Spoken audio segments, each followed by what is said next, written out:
வாழ்வே தவம் யாவும் சிவம். என் இனிய சிவ சொந்தங்களுக்கு வணக்கம். நமச்சிவாய. இன்னைக்கு மனம் இருந்தால் மார்க்கம் உண்டு என்கிற ஒரு தலைப்பை சிந்திக்கிற போகிறோம். இது என்ன மனம் இருந்தால் மார்க்கம் உண்டு? எல்லா விஷயங்களுக்கும் நம்மளோட மனம்தான் ஒரு மூலப்பொருள். அந்த மனசு தான் நிறையா குழப்பங்களை உண்டாக்கும். இப்போது சிலர் சொல்லுவாங்க, நீ மனசு வச்சா நடக்கும்ல. அதுக்கு என்ன அர்த்தம்? மனசு வைக்கணும்னா என்ன அர்த்தம்? நமக்குள்ளார இருக்கிற அந்த எண்ணம் இருக்கு இல்லையா, அதை ஒரு விஷயத்தில் செலுத்துறது. இப்போது ஆசைகள் என்றது மன அலை தானே.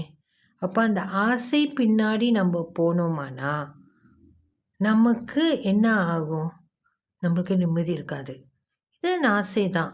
முடிஞ்சால் நடத்துப்போம், பகவான் கொடுக்கட்டும், நம்ம அனுபவிப்போம், இல்லைன்னா விட்டுட்டு போவோம் என்கிற மன அமைப்பு வந்துச்சுன்னா நம்மளால் ரொம்ப விடுதலையாக வாழ முடியும். அப்போ ஒரு விஷயத்துக்கும் மனசை அதுக்குள்ளார எடுத்துகிட்டு போய் அதுக்கு ஒரு தீர்வு, மார்க்கம்ன்றது ஒரு பாதை, ஒரு தீர்வுன்னு சொல்லலாம். இப்போது ஒரு பிரச்சனை இருக்குது, அந்த பிரச்சனைக்குள்ளார விழாமல் ஓகே இதுக்கு எனக்கு தீர்வு வேணும்னு மனம் வைக்கிறோம்ல.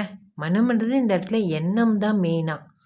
அந்த எண்ணத்தை அங்கே வைக்கிறோம்ல, அதுக்கு ஏற்ற மாதிரி நமக்கு சிந்தனைகள் வரும், தீர்வுகள் வரும். அதில் எது நம்மளுக்கு ரொம்ப உகந்ததாக இருக்கோ அதை நம்ம எடுத்து பயன்படுத்தி விடுதலையை வாங்கலாம். அதை விட்டுட்டு ஐயோ இப்படி இருக்கே, ஐயோ அப்படி இருக்கே அன்றதுல எந்த பிரயோஜனமும் இல்லை.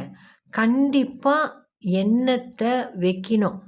வச்சுட்டு பொறுமையாக நிதானமாக பார்த்தோம்னா கண்டிப்பாக அங்கே ஒரு வழி திறக்கும். அதில் எந்த வகையான சந்தேகமும் நம்மளுக்கு இல்லை.